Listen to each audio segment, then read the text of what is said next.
Assalamualaikum warahmatullahi wabarakatuh.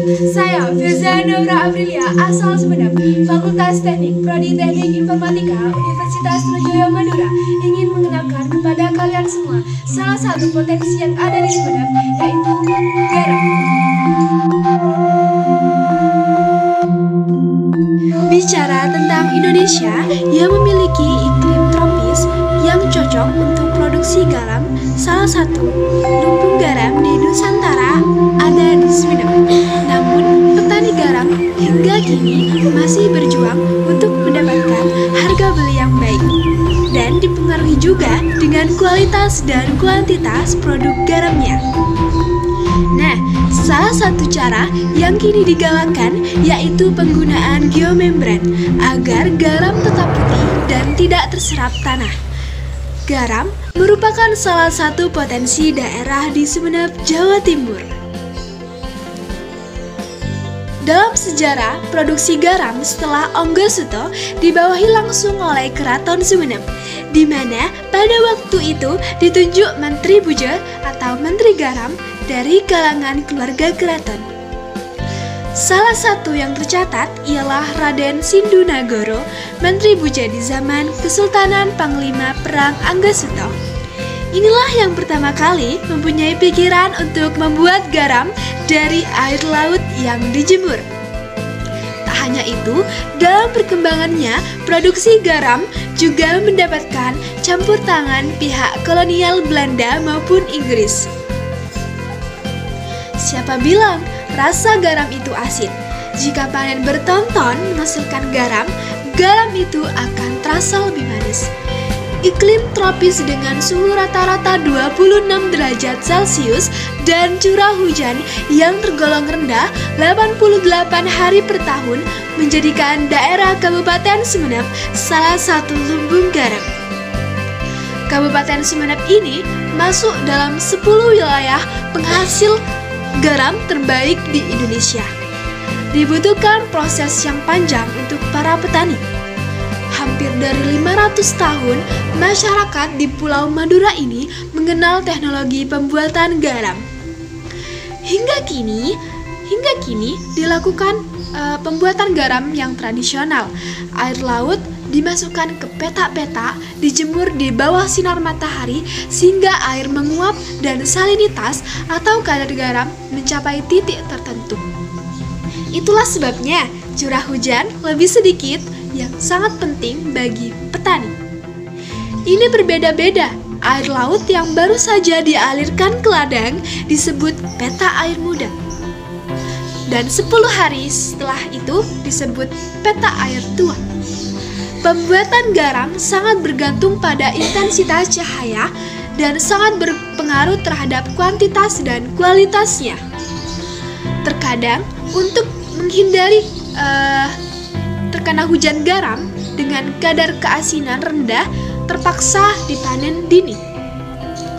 Kualitas yang tidak optimal membuat harga beli garam turun, apalagi sejak 2015 yang lalu harga beli garam di petani pada mekanisme pasar tergolong rendah. Ini berdasarkan Peraturan Menteri Perdagangan atau Permenak tahun 2015 tentang ketentuan impor garam. Pada Permenak tersebut, pengaturan harga garam oleh pemerintah berdasarkan tingkat kualitas telah dihapuskan.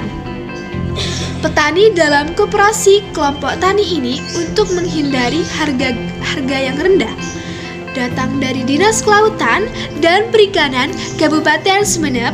Petani binaan BKP diberi bantuan berupa geomembran. Geomembran adalah sebuah bahan polimer yang jadi alas di atas permukaan tanah. Bahan ini tahan dari air, korosi, minyak asam, sehingga tahan juga dari panas.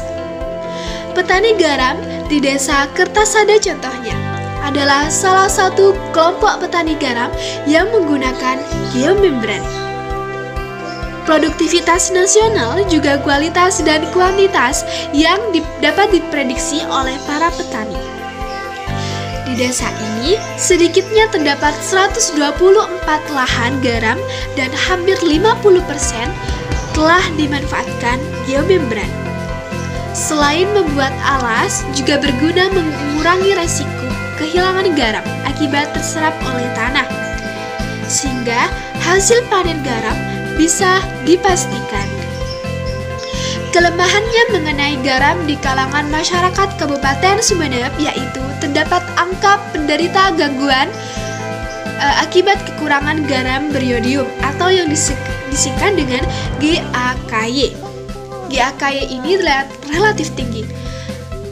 Buktinya, berdasarkan data Dinas Kesehatan Kabupaten Sumeneb, ada sekitar 29,4% anak sekolah SD dan MI di desa berisiko menderita GAKY.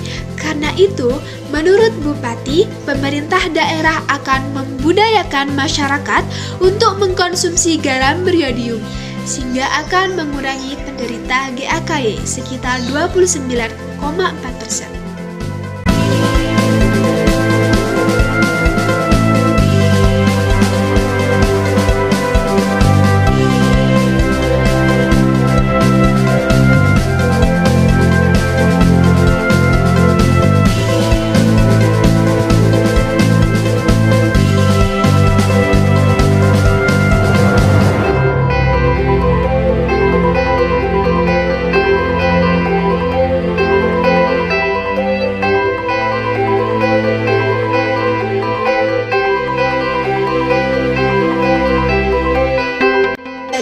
Faktor-faktor yang mempengaruhi kualitas dan mutu pembuatan garam seperti yang saya jelaskan tadi, diantaranya yaitu bahan baku air laut, keadaan cuaca, keadaan tanah, pengaturan aliran, cara pemungutan garam, dan keuangan sisa air kristalisasi yang banyak mengandung kadar garam magnesium.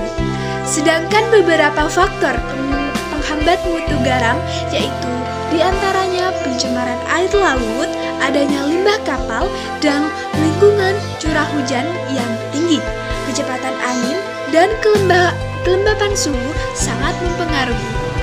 Dinas Perikanan Kabupaten Sumeneb mengajak masyarakat memproduksi garam dengan menggunakan teknologi geomembran untuk meningkatkan hasil produksinya. Kepala Dinas Perikanan Kabupaten Sumeneb, Insinyur Arif Rusdi, mengungkapkan intensi terus melakukan integrasi lahan garam dengan menggunakan teknologi geomembran sebagai upaya meningkatkan produksi garam rakyat guna mendukung swasembada garam nasional